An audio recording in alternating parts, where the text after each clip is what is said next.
অগণিত নিয়ামত মানুষের জন্য রেখেছেন, নিজের বান্দার জন্য রেখে দিয়েছেন। ওয়া হুরুন ঈন, বেহেশতীদের জন্য রয়েছে সুন্দর চক্ষুধারী হুরগণ রয়েছে সেখানে জান্নাতীদের জন্য। কাআমসালিল লুউলুইল মাকনুন, যেন সে এতই সুন্দর, যেন গোপনে রক্ষিত মুক্তার মতো, মুক্তা সদৃশ। এভাবে সুন্দরী হুরদেরকে আল্লাহ রাব্বুল আলামিন তার বান্দাদেরকে সেখানে রেখেছেন। লা ইয়াসমাউনা ফিহা লাগওয়ান ওয়ালা তাসীমান ইল্লা কিলান সালামান সালামা। কোন পাপ সেখানে মানুষ দেখবে না, কোন বাজে কথা সেখানে শুনবে না, শুধু শান্তি আর শান্তি। আল্লাহ রাব্বুল আলামিন মুমিন বান্দাদের বলবেন, উদখুলুল জান্নাতা আনতুম ওয়া আজওয়াজুকুম তুহবারুন। আল্লাহ রাব্বুল আলামিন বলবেন, ও আমার বান্দারা, জান্নাতে প্রবেশ করো, তোমাদের স্ত্রীদেরকে সাথে নিয়ে জান্নাতে চলে যাও। সুবহানাল্লাহি ওয়া বিহামদিহি। তোমাদের স্ত্রীদেরকে নিয়ে, সাথে করে নিয়ে জান্নাতের ভিতরে চলে যাও, সেখানে তোমরা আরামে থাকো।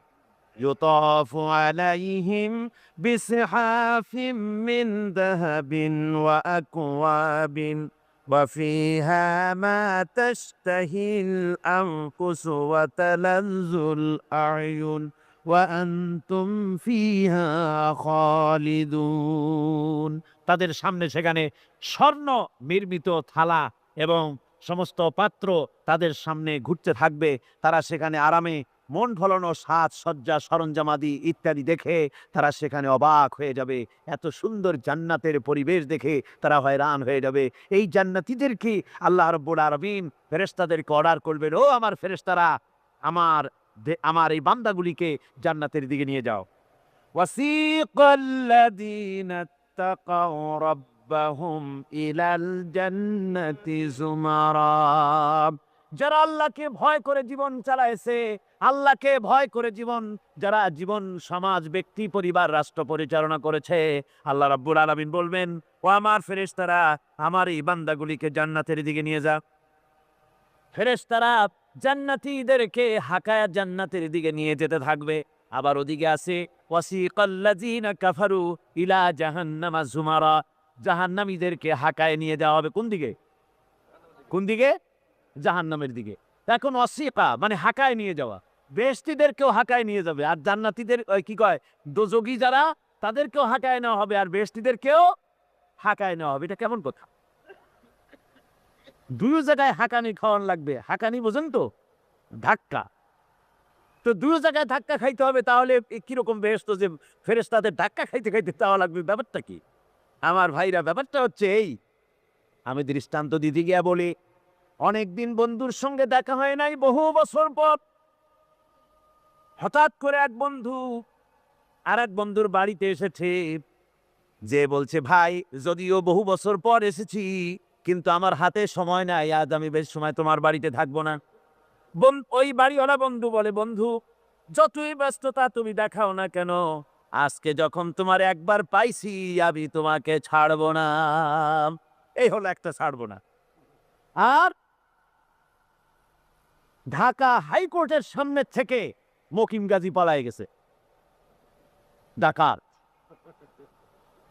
পুলিশ খুঁজতে হয়রান হইয়া এই ডাকাতটারে যদি পাওয়া যায়, আর ওই ডাকাত যদি বলে, স্যার আপনি আমার ধর্মের ভাই, আপনি আমার বাপ, আপনি মেহেরবানি করে আমাকে ছেড়ে দেন, পুলিশ বলবে, বেটা গোটা পুলিশ বাহিনী তোর জন্য হয়রান, তোরে যখন একবার পাইছি তোরে আর ছাড়বো না।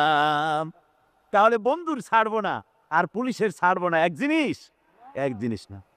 জাহান্নামীদেরকে ধাক্কা মারতে মারতে জাহান্নামের দিকে নিয়ে যাবে, জাহান্নামের দিকে যেতে চাইবে না, তাই ধাক্কা মারা লাগবে। আর বেহেশতীদের ধাক্কা মারা লাগবে কেন? বেহেশতীরা যখন জান্নাতের দিকে যেতে থাকবে, ওদের জন্য লাল কার্পেট সম্বর্ধনা দেওয়া হবে। দুনিয়ার ফসা লাল কার্পেট না, এত সুন্দর করে সাজানো থাকবে। এক একটা মঞ্জিলে যখন যাবে, জান্নাতীদের জন্য সাজানো মঞ্জিল দেখে তারা মনে করবে এইটাই বুঝি বেহেশত। ঘটি বাটি লোটা যা আছে তাই নিয়ে ওইখানে বসে পড়বে। ফেরেশতারা কবে যে আল্লাহর বান্দা তুমি এখানে বসছো কেন? এটা তো বেশ তো না। কয় এক থেকেও ভালো আছে নাকি? কয় আছে না, উঠো। আরে মিয়া উঠো। এইভাবে করে ধাক্কা মারবে, ওঠো সামনে যাও। আবার যখন সামনে যাবে সেখানে এর থেকে আরো সুন্দর পরিবেশ দেখে ওইখানে আবার বসে পড়বে, মনে করবে এইটা বুঝি বেস্ট। বলা হয় ফেরেশতারা বলবে আল্লাহর বান্দা এটা জান্নাত না, এর থেকেও ভালো জায়গা, সুন্দর জায়গা আছে। এইভাবে ধাক্কা মারতে মারতে তাদেরকে জান্নাতের কাছে নিয়ে যাওয়া হবে। হাত্তা ইযা জাউহা ওয়া ফুতিহাত আবওয়াবুহা ওয়া ক্বালা লাহুম খাযানাতুহা সালামুন আলাইকুম তিবতুম ফাদখুলুহা খালিদিন। এভাবে ধাক্কাতে ধাক্কাতে যখন তাদেরকে জান্নাতের দরজার কাছে নিয়ে যাওয়া হবে, আগের থেকেই তাদের জন্য দরজা খোলা থাকবে। সুবহানাল্লাহ। আগের থেকেই জান্নাত খুলে রাখা হবে। তাদেরকে বলা হবে, ওই জান্নাতের পরিচালক তিনি বলবেন আসুন, ওয়েলকাম করবেন তাদেরকে, সালামুন আলাইকুম, আপনাদের প্রতি আল্লাহর শান্তি বর্ষিত হোক। বড় ভালোভাবে জীবনযাপন করেছিলেন দুনিয়ায়, আল্লাহর হুকুম মেনে চলেছিলেন, আল্লাহর হুকুম পালন করেছিলেন। দুনিয়ার বুকে বড় অশান্তি, মানুষের নির্যাতন, মানুষের বদনামি, জেল জরিমানা, রাত জেগে তাহাজ্জুদের নামাজ পড়া, জাহাদের ময়দানে কষ্ট করে রক্ত দেওয়া, শহীদ হওয়া, কত কষ্ট করে আল্লাহর দ্বীন জমিনে কায়েমের চেষ্টা করেছেন, নিজের জীবনকে ভালো রেখেছেন, পবিত্র রেখেছেন। আজকে আপনার জন্য এই জান্নাত, ফাদখুলুহা খালিদিন, জান্নাতে প্রবেশ করুন এবং চিরকাল এই জান্নাতের ভিতরে থাকুন। আল্লাহ রাব্বুল আলামিন ওই জান্নাতের সবকিছু দান করে দেবেন তাদেরকে, বেহেশতের মধ্যে তারা পৌঁছে যাবে। আর এই বেহেশতে পৌঁছে যাওয়ার আগে আরেকটি ঘটনা ঘটবে। সেটা হচ্ছে আল্লাহর নবী তিনি কাঁদতে থাকবেন। আল্লাহ রাব্বুল আলামিন বলবেন, নবী আপনি কাঁদেন কেন? আজকে তো আপনার কাঁদার দিন না। আজকে তো কাঁদার দিন না, কেন কাঁদেন? মাকামে মাহমুদ দিয়েছি, আপনাকে কাউসার দান করেছি, কেন কাঁদেন? নবীজি বলবেন, রব্বুল আলামিন আমি দেখতে পাচ্ছি মাঝে মাঝে ফেরেশতারা আমার উম্মতগুলিকে জাহান্নামের দিকে নিয়ে যাচ্ছে। আল্লাহ রাব্বুল আলামিন বলবেন, ও আমার নবী, ও আমার হাবিব, জান্নাতি উম্মতগুলি আপনি বাছাই করে নেন। হযরত আয়েশা রাদিয়াল্লাহু তাআলা আনহা বলেছেন, একথা শোনার পরে আমি প্রশ্ন করলাম, ইয়া রাসূলুল্লাহ, ওই পরকালে কিয়ামতের ময়দানে অসংখ্য নবীদের মাঝে, অসংখ্য উম্মতের মধ্য থেকে আপনার জান্নাতি উম্মত আপনি কি করে বেছে নেবেন?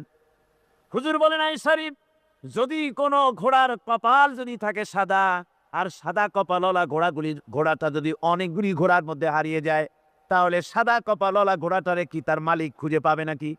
হযরত আয়েশা বলেন, হুজুর অনায়াসে পাবে।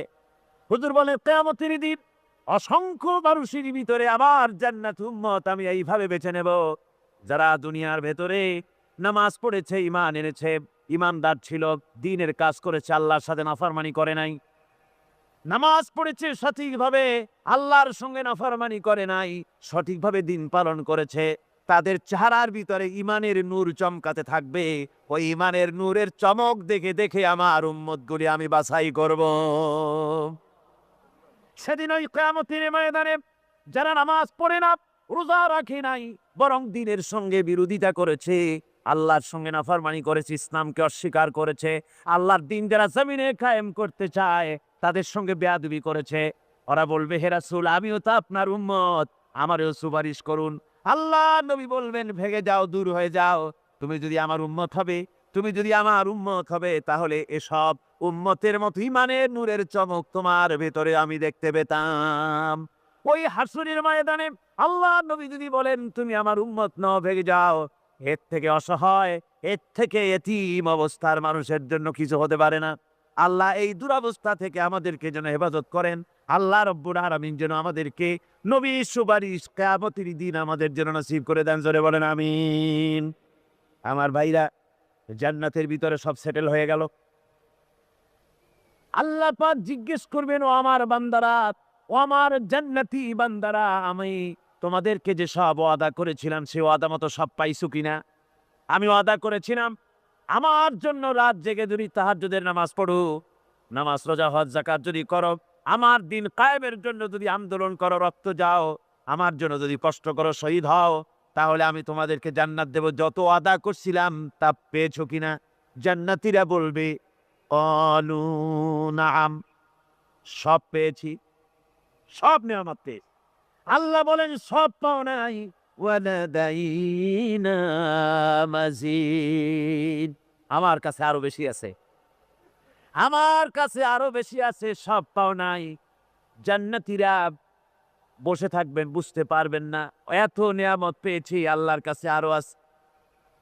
আল্লাহর নবী তখন মুখ খুলবেন, নবীজি বলবেন রব্বুল আলামিন, জান্নাতীরা বলতে সাহস পেতেছে না, সব পেয়েছি ঠিকই, কিন্তু যার জন্য গভীর রাতের আরামের ঘুমকে হারাম করে তাহাজ্জুদের নামাজ পড়েছে, যার জন্য স্ত্রী পুত্র পরিজনের মায়া পরিত্যাগ করে জিহাদের ময়দানে শহীদ হয়েছে, যার জন্য জেল খাটলো, জরিমানা দিল, যার জন্য নির্যাতিত হলো, সে আল্লাহ রব্বুল আলামিনকে তারা এখনো দেখে নাই।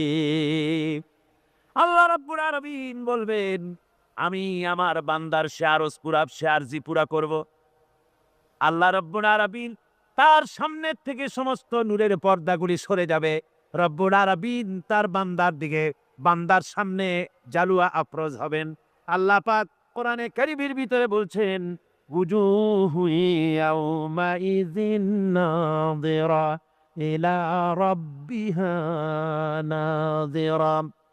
বান্দা, আল্লাহ পাক বান্দার দিকে তাকিয়ে থাকবেন, আর সমস্ত বান্দারা আল্লাহ রাব্বুল আলামিনের দিকে তাকিয়ে থাকবে। এই অবস্থায় কত কাল চলে যাবে কেউ টের পাবে না। রব্বুল আলামিন জান্নাত। This is a story of Meera and Sanjay. Sanjay wanted to give Meera a special proposal, so he turned জান্নাতের ভিতরে তোমার জান্নাতীরা যেদিন তোমাকে দেখবে, ওই দিন আমাদেরকেও জান্নাতে একটু জায়গা করে দিও আল্লাহ।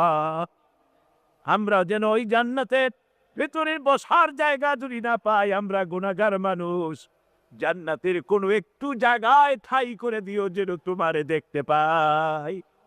আয় আল্লাহ, তোমাকে দেখা তুমি আমাদের দিও, জোরে বলেন আমি।